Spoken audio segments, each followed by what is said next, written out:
أفحسبتم أنما خلقناكم عبثا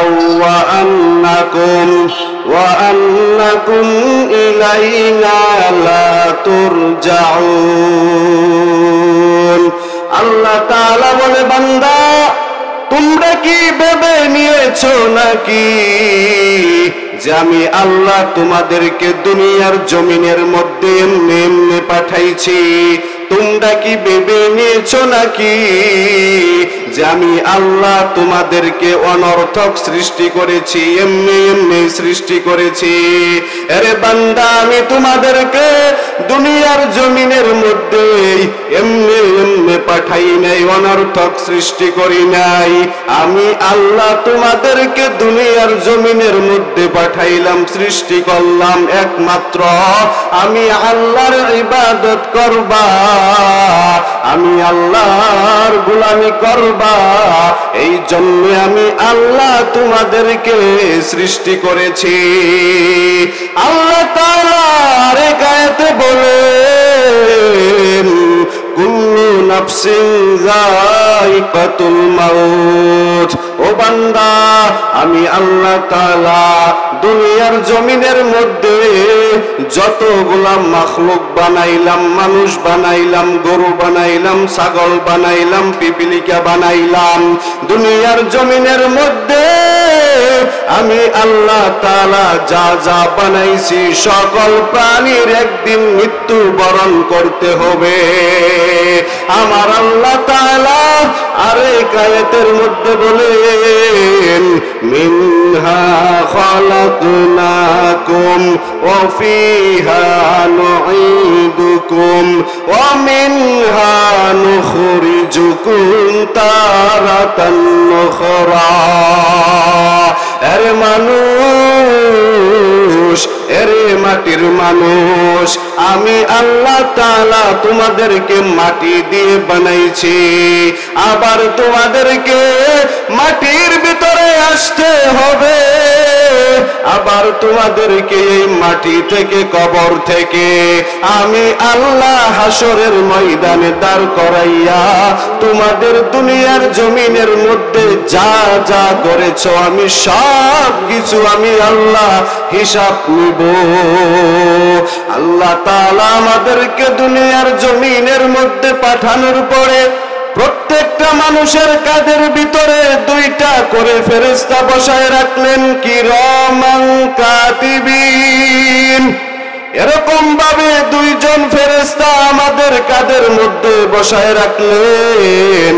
শুধু দুই কাঁধের মধ্যে ফেরেশতা বসায় রাখলেন না, শরীরের প্রত্যেকটা অঙ্গ প্রত্যঙ্গের ভিতরে আমার আল্লাহ তাআলা ফেরেশতা বসায় রাখলেন, হাতের ভিতরে ফেরেশতা বসায় রাখলেন, চোখের জন্য চোখের ভিতরে ফেরেশতা বসায় রাখলেন।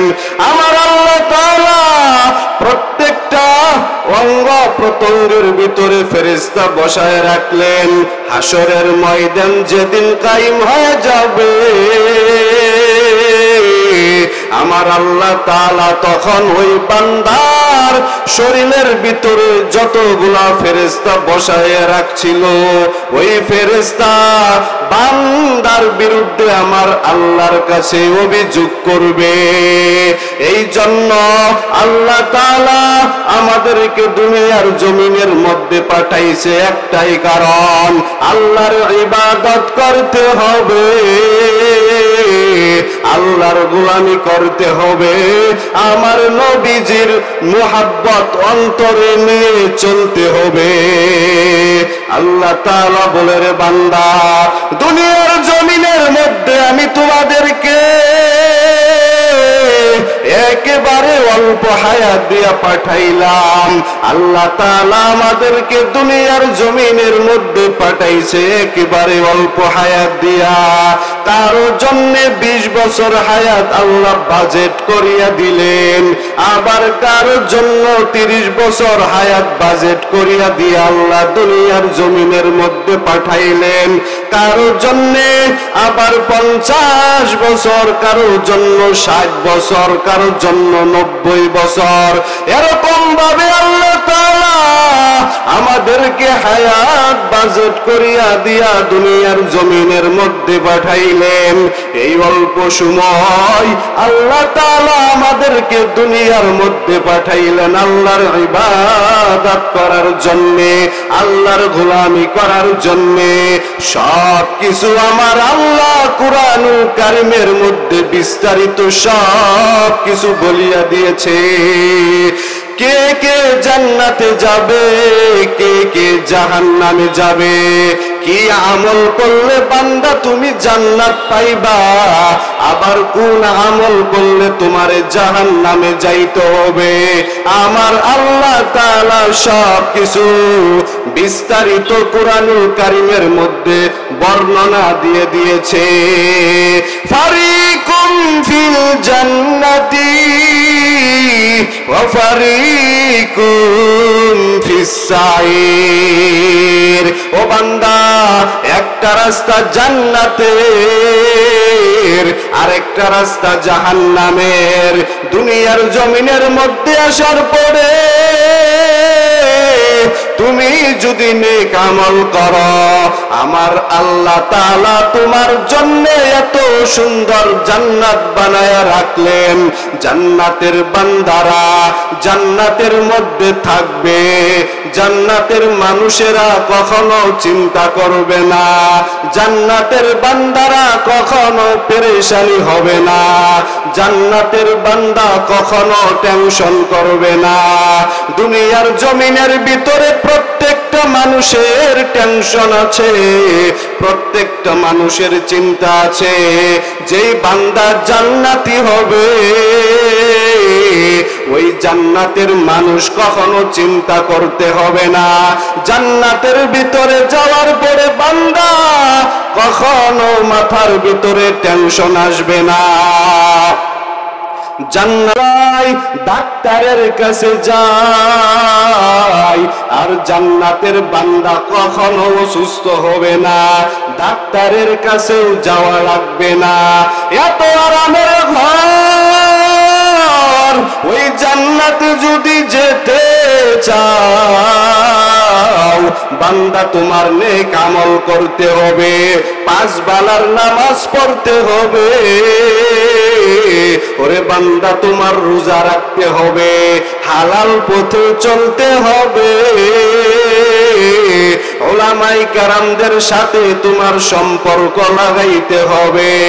ওই জান্নাতের ভিতরে বান্দা তুমি যদি যাইতে চাও, মা বাবার খেদমত করতে হবে, হালাল হারাম বেছে তোমার চলতে হবে।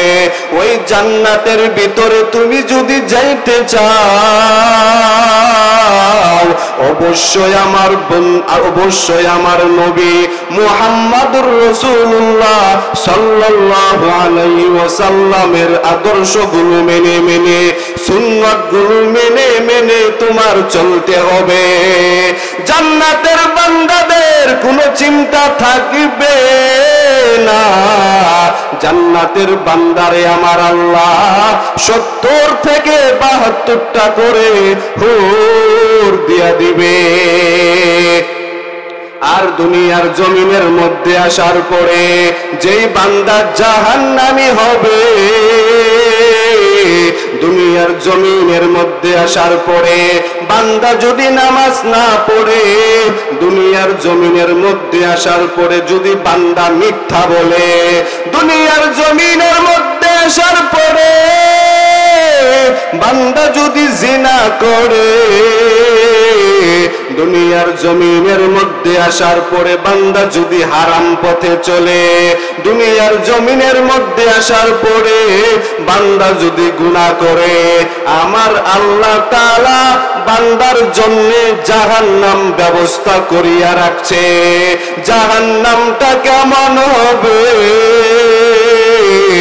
মদিনার নবী বলে, দুনিয়ার আগুনের চাইতেও হাজার হাজার তাপের মাত্রা হবে জাহান্নামের আগুন।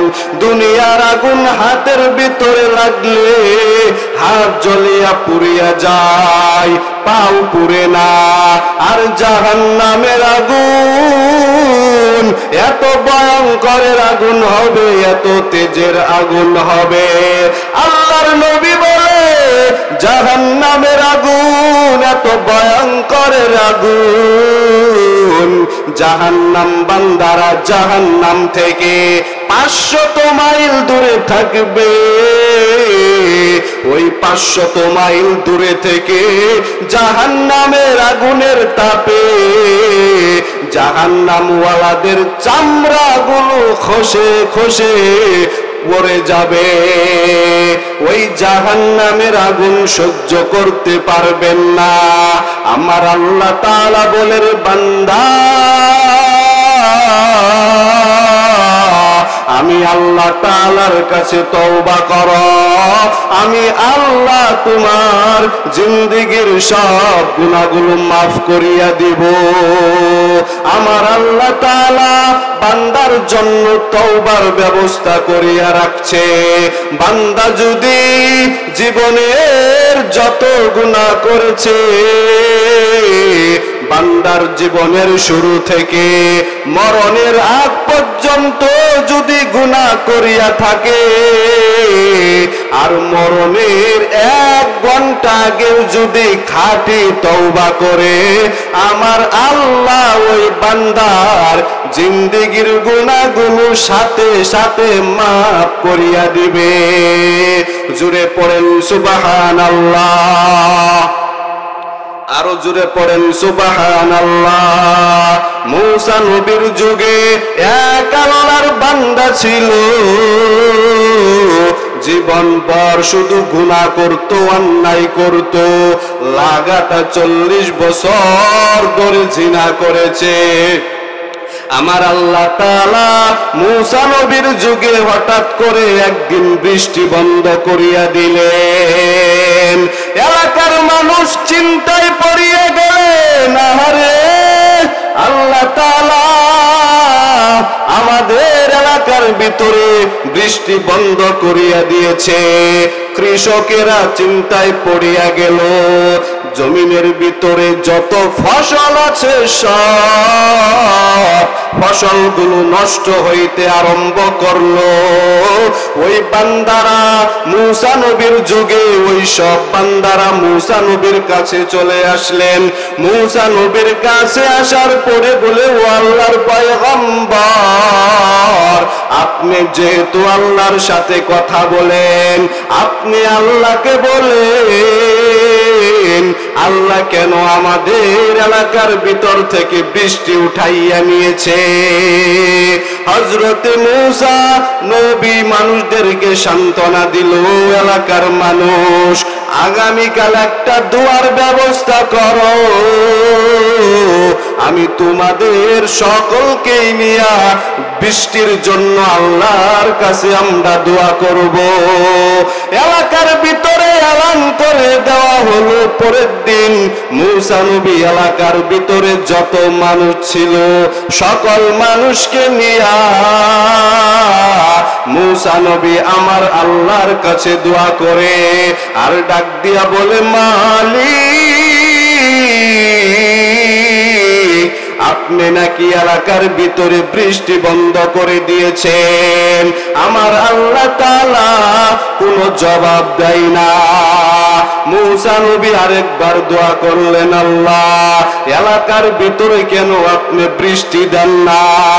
3 বার দোয়া করলেন, এরকম ভাবে বারবার দোয়া করে কিন্তু এলাকার ভিতরে বৃষ্টি দেয় না। আমার আল্লাহ তাআলা জিবরাইলকে পাঠাইয়া দিয়া বলে, রে জিবরাইল,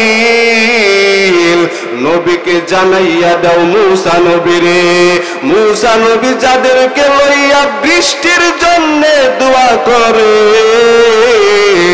ওই মজলিসের ভিতরে একজন জিনাকার বান্দা বসিয়া আছে, যতক্ষণ পর্যন্ত ওই মজলিস থেকে না যাবে আমি আল্লাহ ততক্ষণ পর্যন্ত তোমার দোয়াও কবুল করব না।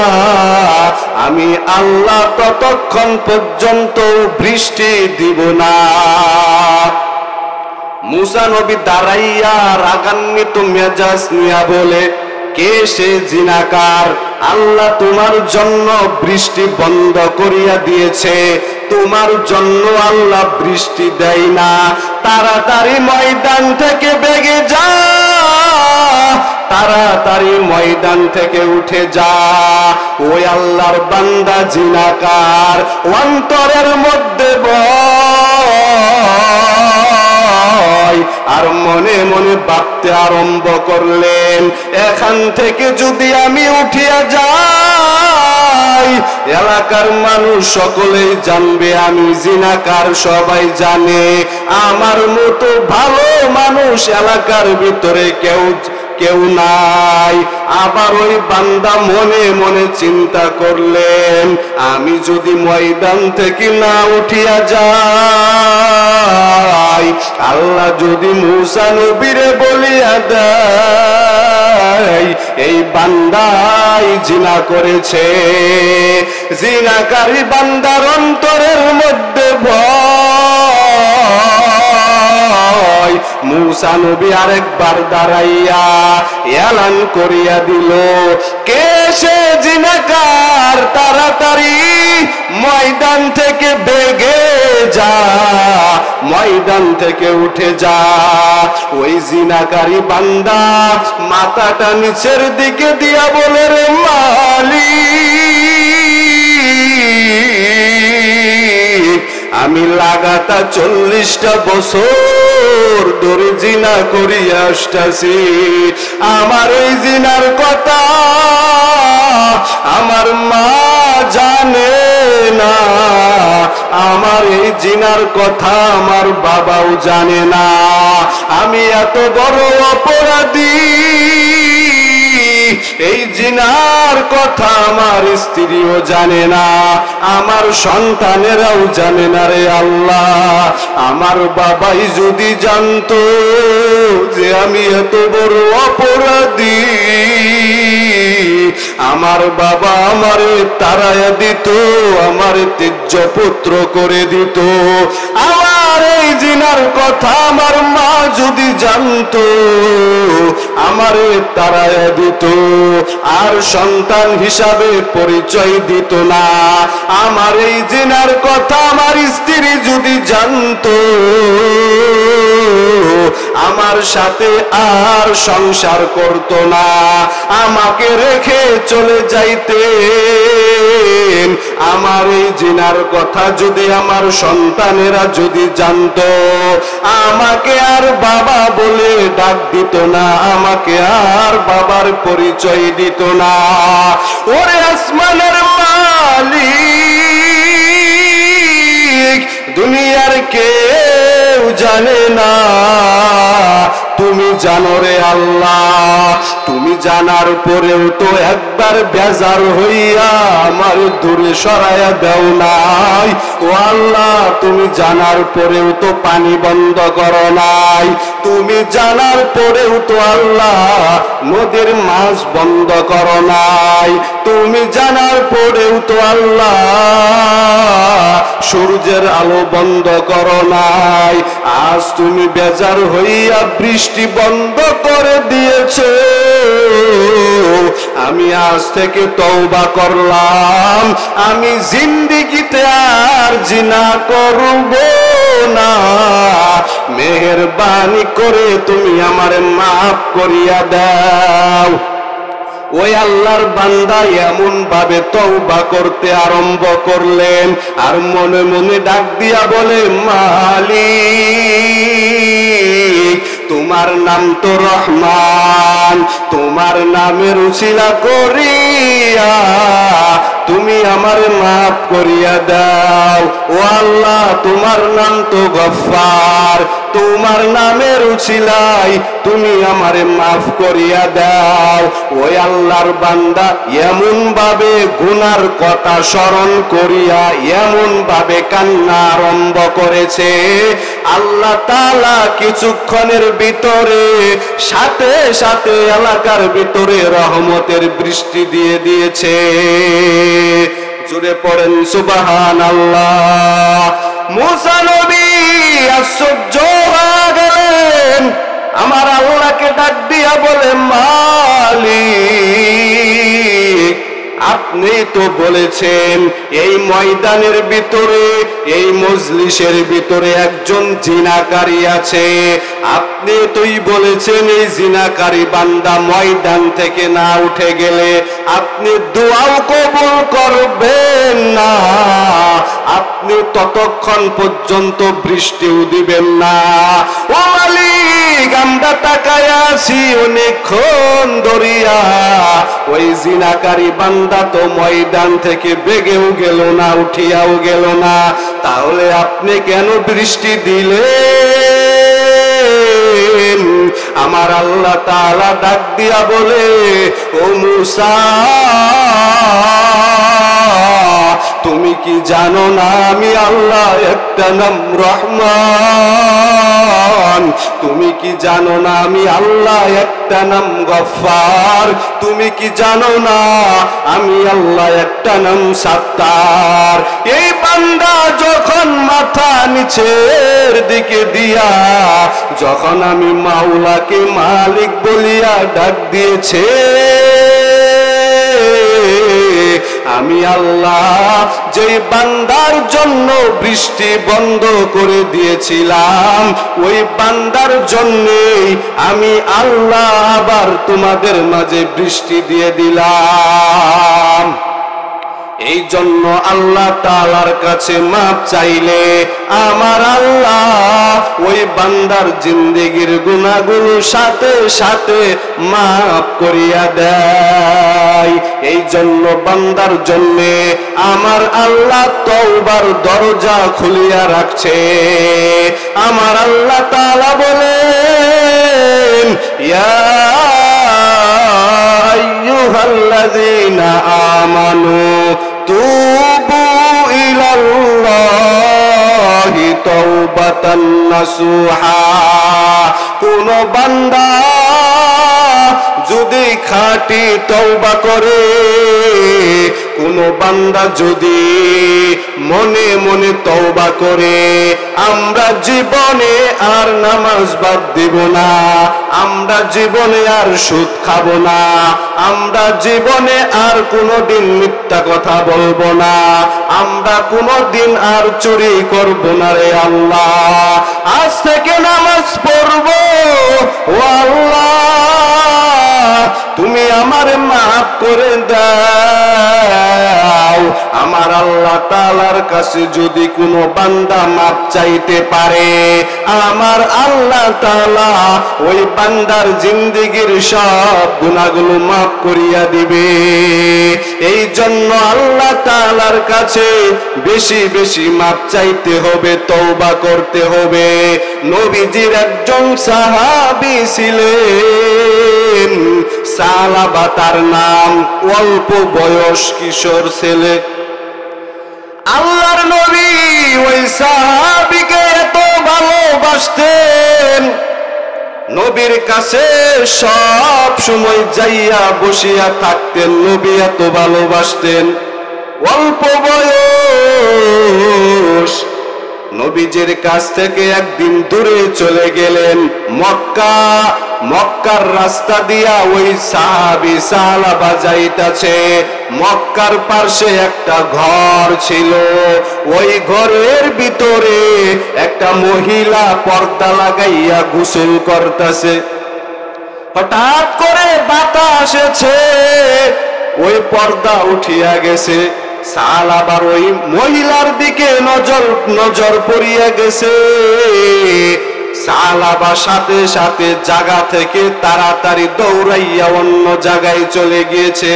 আর মনে মনে তওবা করে, আর মনে মনে আমার আল্লাহর কাছে মাপ চা, আর মনে মনে বলে আল্লাহর নবী আমারে এত ভালোবাসে, আমারে এত ভালো জানে, আমি একটা মহিলার দিকে তাকাইয়া ছিলাম, আমি তো ইচ্ছা করে তাকাই নাই, আমার অনিচ্ছায় নজর পড়ে গিয়েছে, আমার নবী আমার এত ভালোবাসে, আল্লাহ যদি জিব্রাইলকে পাঠাইয়া দিয়া যদি বলিয়া দেয়, ও নবী আপনি যেই সাহাবী সাহাবারে এত ভালোবাসেন, এত ভালো জানেন, আপনার এই সাহাবী একটা মহিলার দিকে তাকাইছিল, আপনি কি জানেন ওই সাহাবী সাহাবা কিশোর ছেলে, অল্প বয়স। মনে মনে মনে মনে চিন্তা করতে আরম্ভ করলেন, আমি আর নবীর সামনে যাব না, আমি নবীর সামনে কে সালাবা। কান্না করতে করতে একটা পাহাড়ি এলাকার ভিতরে চলিয়া গেলেন। একদিন হয়ে যায়, 2 দিন হয়ে যায়, 3 দিন হয়ে যায়, এরকম ভাবে 10 দিন হয়ে গেল, নবীর সামনে আর সাহাবী সাহাবা যায় না। এরকম ভাবে 40 দিন হয়ে গেল। আল্লাহর নবী হযরতে ওমরকে ডেকে ডেকে বলে, রে ওমর, আমি যে সাহাবী সাহাবারে এত ভালোবাসি, এত আদর করি, আজ আমি কয়েকদিন ধরে তো দেখতে পারি না। হযরতে ওমর ডাক দিয়া বলে, রে ও নবী, আজকে 40টা দিন হয়ে গেল, সাহাবারে আমরাও ঠিক মতে দেখতে পারি না। আল্লাহর নবী ডাক দিয়া বলে, রে ওমর, তাড়াতাড়ি খবর লাগাও, তাড়াতাড়ি খোঁজ করো, সাহাবারে খুঁজিয়া তাড়াতাড়ি আমার সামনে তোমরা নিয়ে আছো। হযরতে ওমর সাহাবীদেরকে লইয়া মক্কার অলিতে গলিতে সাহাবারে খুঁজতাছে, মক্কার অলিতে গলিতে মানুষদেরকে জিজ্ঞাসা করতে আরম্ভ করলেন, ভাই জানেরা, অল্প বয়সের একটা ছেলে, কিশোর একটা ছেলে, তার নাম সালাবা, তারে আপনারা দেখেছেন নাকি? ওই মক্কার মানুষেরা ডাক দিয়া বলে, সালাবারে আমরা ঠিক মতে চিনি না, ঠিক মতে জানিও না। এরকম ভাবে সাহাবায়ে কেরামরা খুঁজতে খুঁজতে একটা পাহাড়ি এলাকায় চলে গেলেন।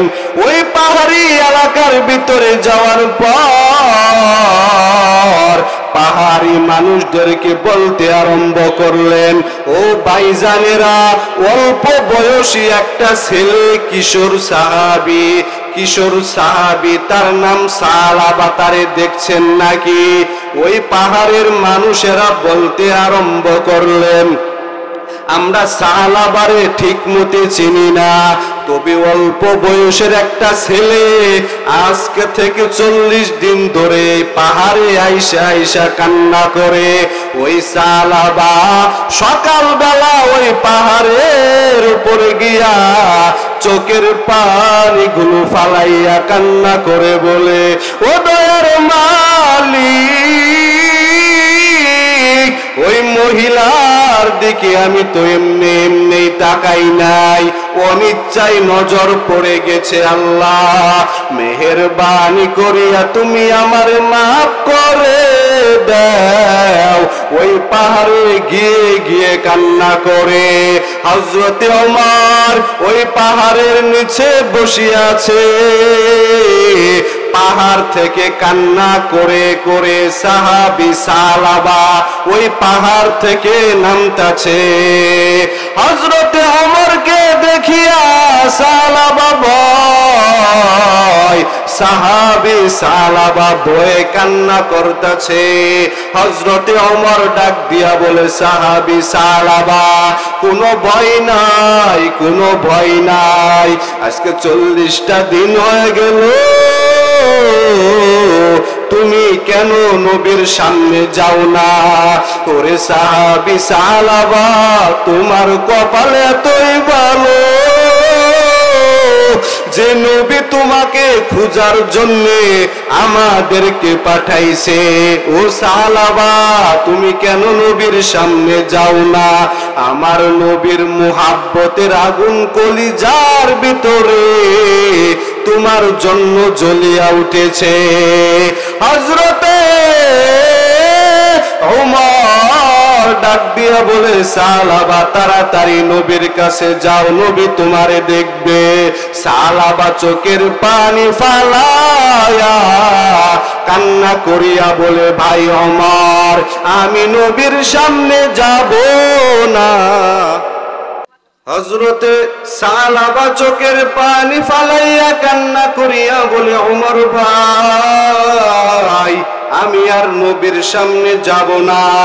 আমি তো অন্যায় করে ফেলেছি, আমি তো অপরাধ করে ফেলেছি।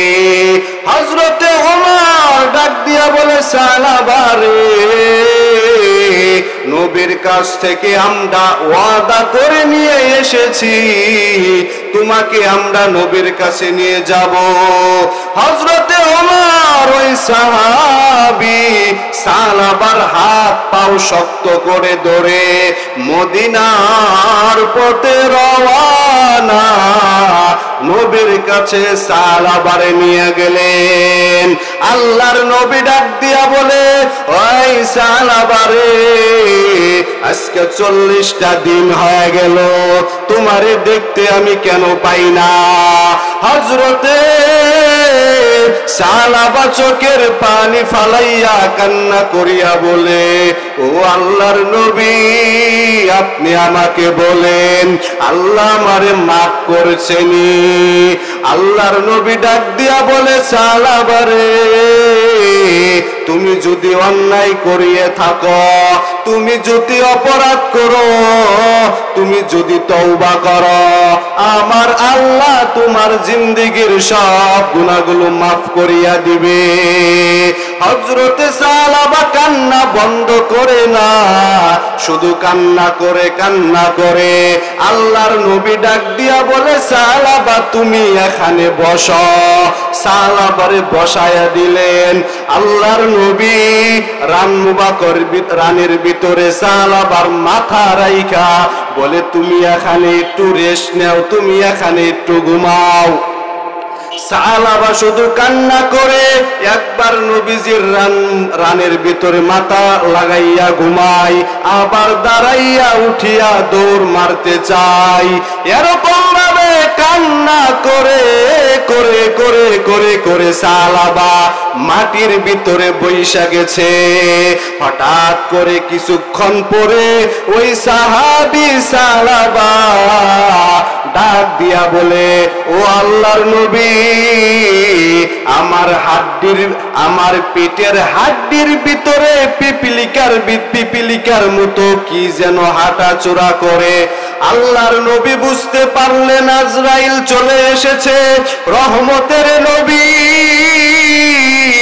ডাক দিয়া বলে, সালাবারে, তাড়াতাড়ি কালেমাই শাহাদাত পড়ো। সালাবা কালেমাই শাহাদাত পড়তে না পড়তে দেখে সবাই তাকাইয়া দেখে সালাবার দুনিয়াতে নাই, প্রাণ পাখি আর দুনিয়াতে নাই। আল্লাহর নবী কান্না করে, সালাবার জন্য কান্না করে, হযরতে ওমরও কান্না করে, সব সাহাবায়ে কেরামরা, সমস্ত সাহাবায়ে কেরামরা কান্না করে। আল্লাহর নবী ডাক দিয়া বলে, হযরতে ওমরকে ডাক দিয়া বলে, ওমর, তাড়াতাড়ি তোমরা জানাজারের ব্যবস্থা করো, গরম পানির ব্যবস্থা করো, তাড়াতাড়ি তোমরা কবর খনন করো। আমার আদরের সাহাবী সালাবার জানাজা আমি নবী নিজে ইমামতি করব। হযরতে ওমর পর সাহাবায়ে কেরামদেরকে লইয়া কবর খনন করলেন, জানাজা রেডি করলেন, গরম পানির ব্যবস্থা করলেন, সুন্দরভাবে গোসল করাইয়া মসজিদের খাটের ভিতরে শুয়াইয়া দিলেন। এবার মসজিদের খাটিয়া সাহাবায়ে কেরামরা বাগাবাগি করিয়া নিলেন। রহমতের নবী ডাক দিয়া বলে, ওমর, আমাকে তোমরা একটা ওই খাটিয়ার জায়গা আমার কাঁধের ভিতরে দাও, আমিও সাহাবীর সালাবার খাটিয়া কাঁধে নিয়ে আমি ময়দানে যেতে চাই। আল্লাহর নবী সাহাবী সালাবার খাটিয়া কাদের ভিতরে নিয়া জানাজা পড়ার জন্য ময়দানের ভিতরে যাইতাছে। হযরতে ওমর ডাক দিয়া বলে, ইয়া রাসূলুল্লাহ, আমরা পুরা পায়ের তালু মাটিতে ফেলে ভর করে করে আরামে হাঁটি, আপনি শুধু 2 আঙ্গুলের বৃদ্ধা আঙ্গুলের ভিতরে ভর করে এত কষ্ট করে হাঁটেন কেন? আল্লাহর নবী ডাক দিয়া বলে, রে ওমর, তোমরা তো জানো না আমি নবী দেখতে পারতাছি এই সাহাবী সালাবার উপরে আমার আল্লাহ এত পরিমাণ খুশি যে খুশি হইয়া তার জানাজার আসমান থেকে কোটি কোটি ফেরেশতা ময়দানের ভিতরে পাঠাইয়া দিয়েছে।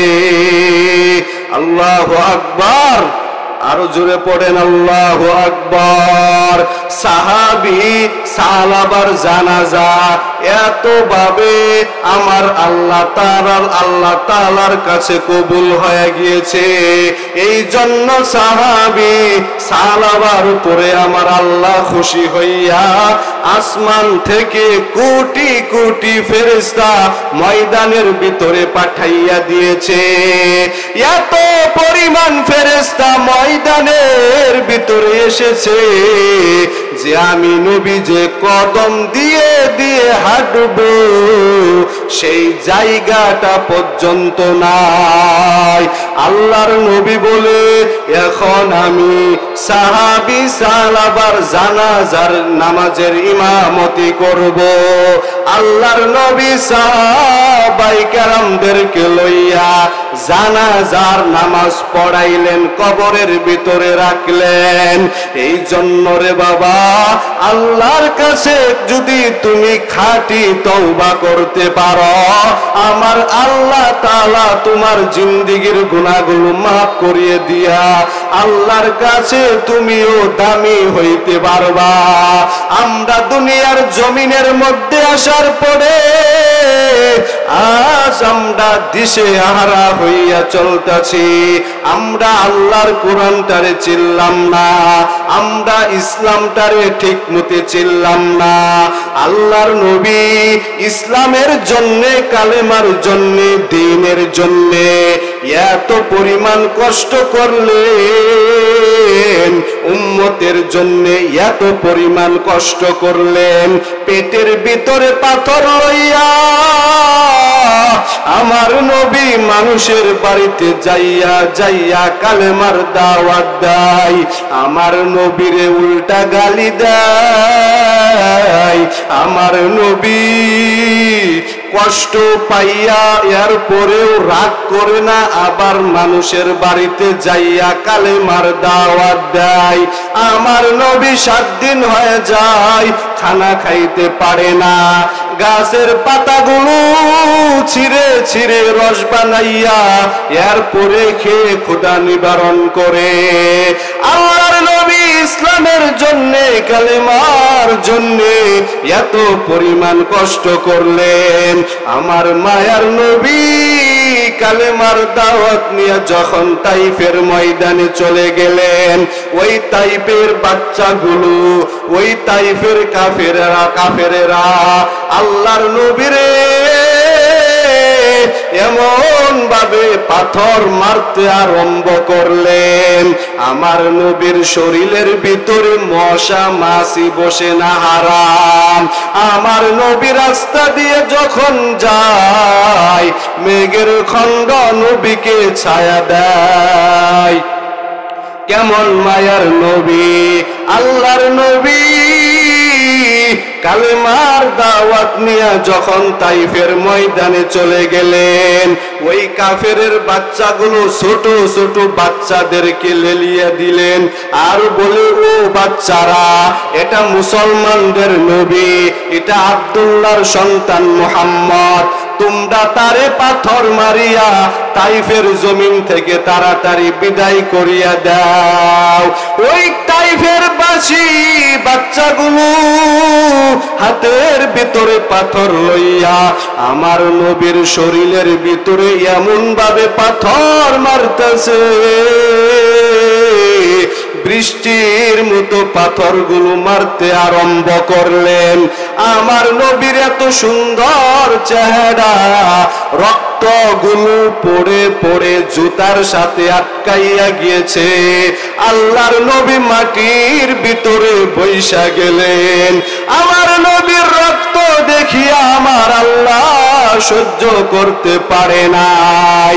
আমার আল্লাহ ডাক দিয়া বলে, জিবরাইল, জলদি করিয়া যাও, আমার নবীর কাছ থেকে অনুমতি নিয়া তাইফবাসীরে ধ্বংস করিয়া দাও, তাইফবাসীরে উল্টাইয়া দাও। জিবরাইল আমিন আল্লাহর নবীর সাথে আল্লাহর নবীর কাছে আসিয়া নবীজির কানে কানে বলতে আরম্ভ করলেন, ও আল্লাহর নবী, আপনি এখন অর্ডার করেন, এখন অনুমতি দেন, এই তাইফবাসীরে আমি উল্টাইয়া দিব, এই তাইফবাসীরে আমি ধ্বংস করিয়া দিব। আল্লাহর নবী ডাক দিয়া বলে, জিবরাইল শুনো,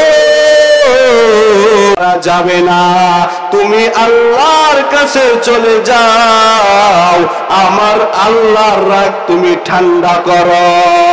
আমি নবী কাউকে মারার জন্য দুনিয়ার জমিনের ভিতরে আসি নাই, আমি নবী রহমত নিয়ে দুনিয়ার জমিনের মধ্যে আসলাম।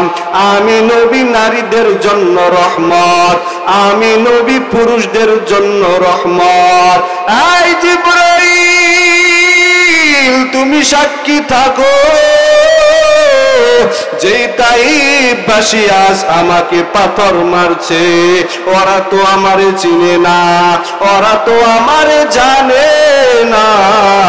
ওরা যদি আমারে চিনতো যে আমি নবী বড় এতিম,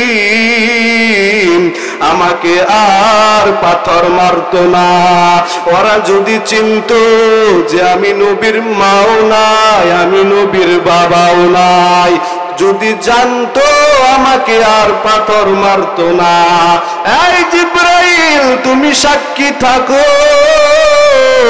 যেই তাইফবাসী আজ আমারে পাথর মারলো, রক্ত জড়াইলো, এই তাইফবাসী আমি নবীর জন্য একটা সময় পাগল থাকবে, আমার জন্য পাগল থাকবে। আমার নবী দুনিয়ার জমিনের মধ্যে আসলেন নারীদের জন্য রহমত, আমার নবীর জন্য আসমান পাগল, আমার নবীর জন্য জমিনটা পাগল, আমার নবীর জন্য গর্তের সাপ পাগল, আমার নবীর জন্য গর্তের পিপিলিকা পর্যন্ত পাগল। কেমন মায়ার নবী যে আমার নবীর জন্য সারা দুনিয়ার মানুষ সবাই পাগল, এবং কি আমার নবীর জন্য আমার আল্লাহ তাআলাও বড় পাগল। ওই নবীরে চিনলাম না আমরা, আজ আমরা দিশেহারা হয়ে আছি। ওগো নবীর উম্মতেরা,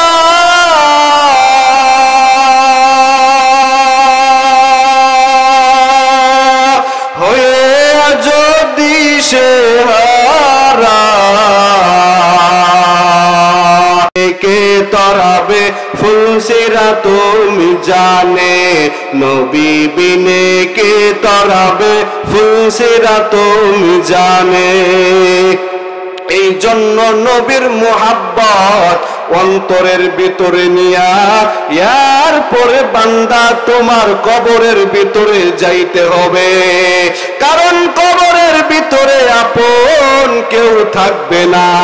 বান্দার যখন কবরের ভিতরে শুয়াইয়া যখন সবাই চলিয়ে আসবে, ওই বান্দারে তিনটা প্রশ্ন করবে, রবের পরিচয় দাও, ধর্মের পরিচয় দাও, আল্লাহর নবীর পরিচয় দাও। বান্দা যদি দুনিয়ার জমিনের মধ্যে আসার পরে যদি আমার মাওলার সাথে সম্পর্ক থাকে, কবরের ভিতরে ফেরেশতার প্রশ্নের উত্তর দিবে আর বলবে আমার রব হচ্ছে আমার আল্লাহ। বান্দা দুনিয়ার জমিনের মধ্যে আসার পরে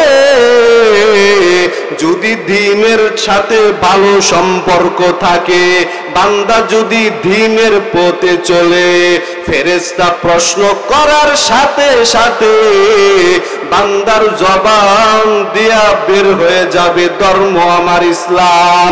বান্দা দুনিয়ার জমিনের মধ্যে আসার পরে বান্দার ভিতরে যদি আমার নবীর মুহাব্বত থাকে, বান্দার ভিতরে যদি আমার নবীর ভালোবাসা থাকে, বান্দার মাথার ভিতরে যদি টুপি থাকে, বান্দার গালের ভিতরে যদি দাড়ি থাকে, বান্দা যদি মেসওয়াক করে, বান্দা যদি আমার নবীর সুন্নতগুলো মেনে মেনে চলে, ওই কবরের ভিতরে বান্দা ফেরেশতার প্রশ্নের জবাব দিয়া বলবে আমার নবী হচ্ছে আমার নবী মুহাম্মাদুর রাসূলুল্লাহ সাল্লাল্লাহু আলাইহি ওয়া আলিহি ওয়াসাল্লাম। আমার আল্লাহ তাআলা তখন ফেরেশতাকে বলবে, রে ফেরেশতা, এই বান্দাকে আর ডিস্টার্ব করা যাবে না, বান্দার কবরের ভিতরে তাড়াতাড়ি জান্নাতের বিছানাটা বিছাইয়া দাও। আর যদি বান্দা দুনিয়ার জমিনের মধ্যে উল্টা পাল্টা ভাবে চলে, হারাম ভাবে চলে, নামাজ যদি না পড়ে, আমার নবীর মুহাব্বত যদি অন্তরের ভিতরে না নিয়ে চলে, তাহলে কবরের ভিতরে যাওয়ার পর ফেরেশতা যখন প্রশ্ন করবে রবের পরিচয় দাও, ধর্মের পরিচয় দাও, মদিনাওয়ালা নবীর পরিচয় দাও, তখন ওই বান্দা জবান দিয়ে শুধু বলবে লা আদরি, আমি কিছুই জানি না, আমি কিছুই জানি না। আমার আল্লাহ অর্ডার করবে, ও ফেরেশতা, এই বান্দারে আর তোমরা প্রশ্ন করবা না। এই নাফরমান বান্দার কবরের ভিতরে জাহান্নামের আগুন তাড়াতাড়ি জ্বলাইয়া দাও। বান্দার কবর থেকে জাহান্নাম পর্যন্ত একটা রাস্তা করে দাও, জাহান্নাম পর্যন্ত রাস্তা করিয়া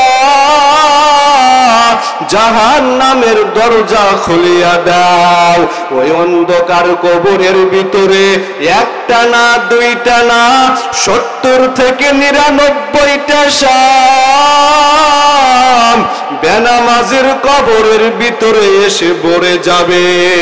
আমার আল্লাহ বলেন, কবর দুই পাশ থেকে এমন জোরে চাপ মারবে, পাজরের হাড়গুলো চুরমার হয়ে যাবে।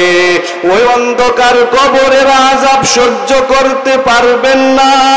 এই জন্য এখনো সুযোগ আছে, তওবা করিয়া নামাজ পড়তে আরম্ভ করেন, হালাল পথে চলতে আরম্ভ করেন, মনে মনে তওবা করেন আর বলেন, আল্লাহ আর হারাম খাবো না, আর বেপরদায় চলবো না, আপনি আমারে মাফ করিয়া দেন। এরে আল্লাহর বান্দা, শুধু কবর না, আমার মায়ার নবী বলে, আম্মা জান আয়েশা রাদিয়াল্লাহু তাআলা আনহা বলে, আমি মাঝে মাঝে তাকাইয়া দেখতাম নবী আমার হুজুরার মধ্যে বইসা বইসা কান্না করতেন। আমি আয়েশা নবীকে জিজ্ঞাসা করতাম, ও নবী আপনি কেন কান্না করেন? আল্লাহর নবী ডাক দিয়া বলে, আয়েশা আমি কেন কান্না করি জানো? হাসরের ময়দানের কথা যখন আমার মনে হয়ে যায়, আমি নবী চোখে পানি ধরে রাখতে পারি না, কারণ হাসরের ময়দানে তো ভয়ঙ্কর, এত পরিমাণ কঠিন হয়ে যাবে।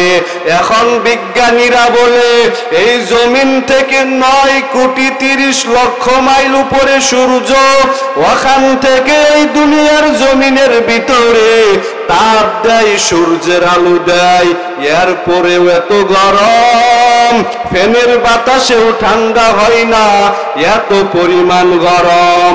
আল্লাহর নবী বলে, যেদিন হাসরের ময়দান কায়েম হয়ে যাবে, ওই সূর্যটা কিন্তু 9,30,00,000 মাইল উপরে থাকবে না। হাসরের ময়দান যেদিন কায়েম হয়ে যাবে, আমার আল্লাহ তাআলা সূর্যকে অর্ডার করবে, ও সূর্য এই নাফরমান বান্দাদের মাথার 1 হাত উপরে চলে আসো। ওই সূর্য 1 হাত উপরে নেমে আসবে, আমার আল্লাহ অর্ডার করবে, ও সূর্য তোমার যত তাপ আছে হাসরের ময়দানে ছেড়ে দাও। সূর্যের তাপে হাসরের ময়দানটা হয়ে যাবে তামা। বেঈমান নাফরমান গুনাহগার বেনামাজির মাথার মগজগুলো টাস টাস করে ফেটে যাবে, পায়খানার রাস্তা দিয়া নারী বুড়িগুলো পড়ে যাবে। একদিকে জাহান্নামের আওয়াজ, জাহান্নাম চিল্লাইয়া চিল্লাইয়া বলবে, আল্লাহ তাড়াতাড়ি গুনাহগারগুলো আমার পেটে দাও, আমি আর ক্ষুধা সহ্য করতে পারি না।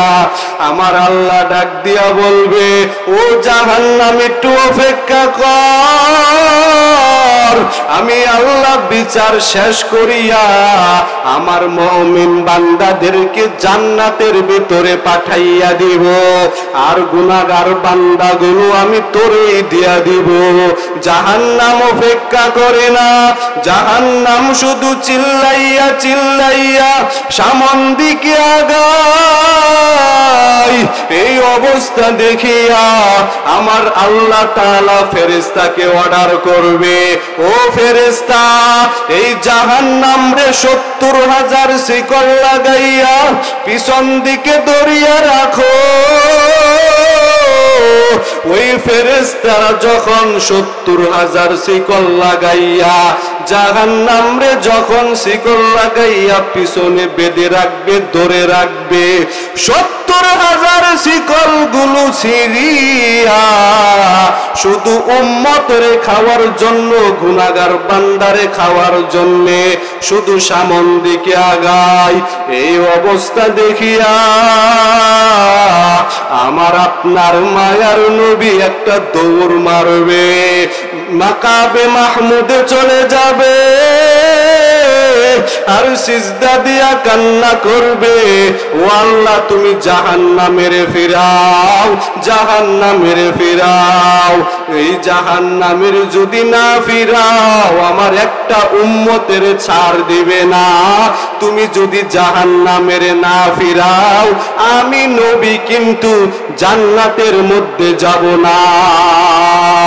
আল্লাহর নবী মাকাবে মাহমুদে যাইয়া সিজদা দিয়া কান্না করবে। আমার নবীর চোখের পানি দেখা আমার আল্লাহর এত মায়া লাগবে, এত মায়া লাগবে। আমার আল্লাহ ডাক দিয়া বলবে, নবী